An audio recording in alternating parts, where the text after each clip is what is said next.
कहानी की शुरुआत क्रिस नाम के लड़के से शुरू होती है जो इस वक्त बीच पर टहल रहा था। क्रिस के साथ उसका पालतू सैमी भी था। क्रिस बीच के पास ही रहता था, इसलिए वो रोज यहाँ टहलने आता था। वैसे क्रिस पहले एक सिंगर था, लेकिन आजकल उसने गाना बंद किया हुआ था। बीच पर कुछ देर टहलने के बाद क्रिस एक जगह पर बैठ जाता है। वो बैठकर खुद भी खाना खाता है और सैमी को भी खिलाता है। खाना खाने के बाद क्रिस जैसे ही आराम करने लगा, तभी उसे लगा कि समुद्र में कोई डूब रहा है। वो जल्दी जल्दी लाइफ गार्ड के घर की तरफ भागता है, क्योंकि उसे अच्छे से तैरना नहीं आता था।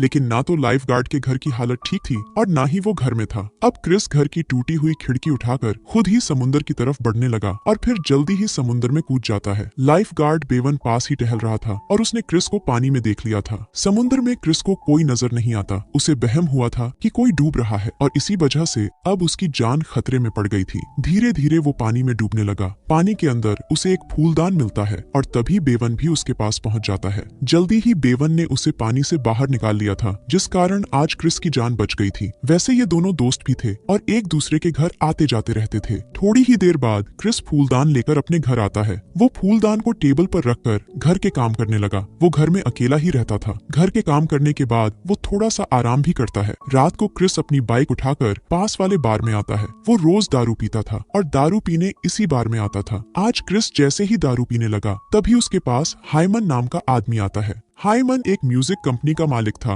और क्रिस भी उसे अच्छे से जानता था। हाइमन चाहता था कि क्रिस फिर से गाने लगे और उसकी कंपनी के लिए गाए, मगर क्रिस ने गाने से साफ साफ मना कर दिया था। हाइमन उसे पैसों का भी लालच देता है, लेकिन क्रिस फिर भी नहीं मानता। दरअसल पिछले महीने ही क्रिस का अपने छोटे भाई जिमी से झगड़ा हो गया था। जिमी भी गाना चाहता था। वो चाहता था कि क्रिस उसकी मदद करे, लेकिन क्रिस उसकी मदद करने से मना कर देता है। जिमी गुस्से में आकर उसके घर से तो निकल गया, लेकिन रास्ते में ही उसका एक्सीडेंट हो जाता है और वो मर जाता है। बस उसी दिन से क्रिस ने गाना बंद कर दिया था, जिस दिन उसके भाई की मौत हुई थी। क्रिस को लग रहा था कि उसने जिमी की मदद नहीं की, इसीलिए उसका एक्सीडेंट हुआ था। घर पहुंचकर क्रिस पहले फूलदान साफ करता है और फिर वहीं बैठकर आराम करने लगता है। फूलदान को साफ करते करते उसने उसे रगड़ दिया था, जिस कारण घर के आसपास तेज हवा चलने लगी थी। देखते ही देखते फूलदान चमकने लगा और ये देखकर क्रिस डर गया। अब जल्दी ही फूलदान से एक खूबसूरत सी लड़की निकलती है। क्रिस हैरान हुआ, सब देख रहा था। लड़की बाहर निकलकर उससे कहती है कि मेरा नाम रूही है और मैं तुम्हारी गुलाम हूँ। क्रिस का ध्यान उसकी बातों पर कम, लेकिन उसके बड़े बड़े तरबूजों पर ज्यादा था। उसकी नजरों को पहचान कर रूही ने क्रिस की ही एक शर्ट पहन ली। वो अब जैसे ही उसके पास जाने लगती है तो वो डर कर पीछे हटने लगता है।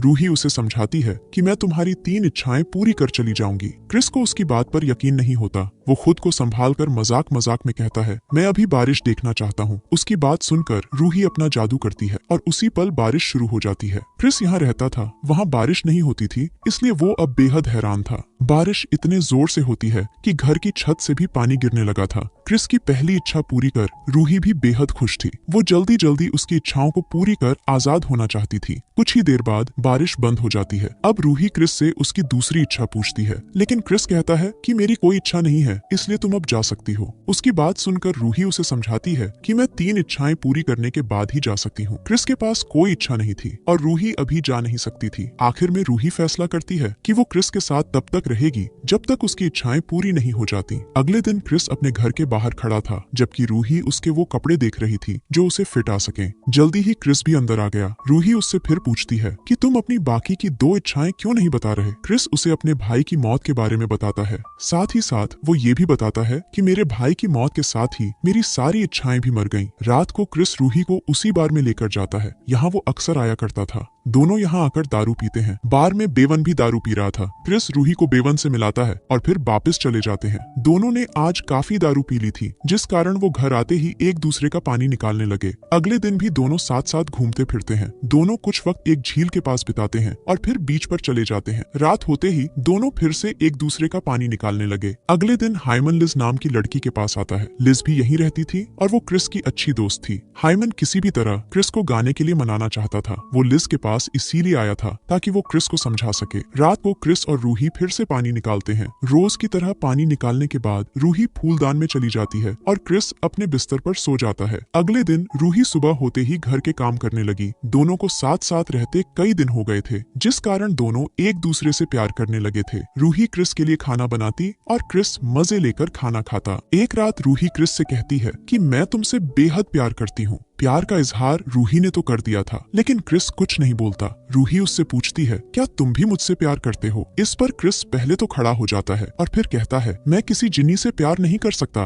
क्रिस की बात सुनकर रूही बहुत दुखी होती है। वो क्रिस से उसकी बाकी की 2 इच्छाएं पूछती है ताकि उन्हें पूरी कर वो उसकी जिंदगी से चली जाए, मगर क्रिस उसे कोई इच्छा नहीं बताता, जिस कारण रूही उस पर बेहद गुस्सा करती है। कुछ देर बाद रूही बाहर जाने के लिए तैयार थी। वो क्रिस के दोस्त बेवन के साथ बाहर जा रही थी। उसी ने बेवन को बुलाया था और जल्दी ही वो उसके साथ चली जाती है। जल्दी ही दोनों बार में आकर दारू भी पीने लगते हैं। उधर क्रिस भी घर में दारू पी रहा था। रूही जिस तरह बेवन के साथ गई थी वो उसे बिल्कुल भी अच्छा नहीं लगा था। रूही के जाने के बाद उसे एहसास हो गया कि वो रूही के बिना नहीं रह सकता। इसी बीच लिज क्रिस के पास आती है ताकि उससे हाइमन के बारे में बात कर सके। क्रिस इस वक्त बेहद नशे में था। लिज उसके लिए कॉफी बनाती है ताकि उसका नशा कम हो जाए। कॉफी पीते पीते क्रिस उसे रूही के बारे में सब बता देता है कि वो फूलदान से निकली हुई जिनी है। इसके साथ ही वो लिज को ये भी बताता है कि मैं उससे बहुत प्यार करता हूँ और उसी के पास जा रहा हूँ। लिज को सब बताकर क्रिस तो चला गया, लेकिन लिज की नजर फूलदान पर जम गई थी। थोड़ी ही देर बाद क्रिस रूही के पास पहुँच गया। वो उसे घर चलने को कहता है, लेकिन रूही उसकी बात नहीं मानती। वो कहती है कि तुम मुझसे प्यार नहीं करते, इसलिए मैं तुम्हारी बात नहीं मान सकती। रूही क्रिस पर बेहद गुस्सा थी। क्रिस उसे समझाकर घर ले जाना चाहता था ताकि वो उसे समझा सके कि वो उससे प्यार करता है, जबकि रूही को लग रहा था कि क्रिस अपनी इच्छाएं बताना चाहता है। वो क्रिस से कहती है कि तुम यहीं अपनी इच्छाएं बताओ और फिर यहाँ से चले जाओ। क्रिस गुस्से में आकर कहता है कि मेरी दूसरी इच्छा है कि मुझे एक साधारण लड़की मिल जाए। रूही कहती है कि तुम्हें जल्दी ही साधारण लड़की मिल जाएगी। अब क्रिस तीसरी इच्छा बताता है कि रूही हमेशा हमेशा के लिए वहीं चली जाए, यहाँ से वो आई थी। क्रिस की आखिरी इच्छा सुनते ही रूही की तबीयत खराब हो गई और क्रिस किसी तरह उसे संभालता है। कुछ देर बाद क्रिस उसे घर ले आया था। रूही की तबीयत इसलिए खराब हुई थी क्योंकि वो वापस जाना चाहती थी, लेकिन उसके पास उसका फूलदान नहीं था। रूही ने क्रिस की तीनों इच्छाएं पूरी कर दी थी। क्रिस की तीसरी इच्छा थी कि रूही वहीं चली जाए, यहाँ से वो आई थी। क्रिस की तीसरी इच्छा पूरी करने के लिए उसे फूलदान चाहिए था। क्रिस को भी जल्दी ही पता चल जाता है कि फूलदान लिज के पास है। वो जल्दी जल्दी लिज के घर जाता है, लेकिन वहाँ उसे लिज नहीं मिलती। लिज इस वक्त समुद्र किनारे बैठी थी और फूलदान उसी के पास था। लालच में आकर उसने फूलदान तो उठा लिया, लेकिन उसे ये नहीं पता था कि इसमें से जिनी कैसे निकलता है। अगले दिन लिज को अपनी गलती का एहसास हो जाता है कि उसने लालच में आकर क्रिस को धोखा दिया है। वो फूलदान क्रिस को लौटा देती है, जिसके बाद क्रिस रूही को लेकर समुद्र किनारे आ जाता है। जल्दी ही रूही फूलदान में चली जाती है और क्रिस फूलदान को समुद्र में बहा देता है। अगली सुबह भी क्रिस बीच पर ही था। रूही के जाने के बाद वो इतना दुखी था कि रात को वो बीच पर ही सो गया था। वो जैसे ही नींद से जागता है तो उसकी नजर एक लड़की पर पड़ती है। लड़की बीच पर ही टहल रही थी और वो क्रिस के पास आकर उसकी तबीयत के बारे में पूछने लगी। ये लड़की बिल्कुल रूही जैसी ही दिखती थी और उसे देखकर क्रिस भी हैरान हो गया था, लेकिन जल्दी ही क्रिस समझ जाता है कि रूही ने उसकी दूसरी इच्छा भी पूरी कर दी। क्रिस की दूसरी इच्छा थी कि उसे एक साधारण लड़की मिले और अब वो उसे मिल चुकी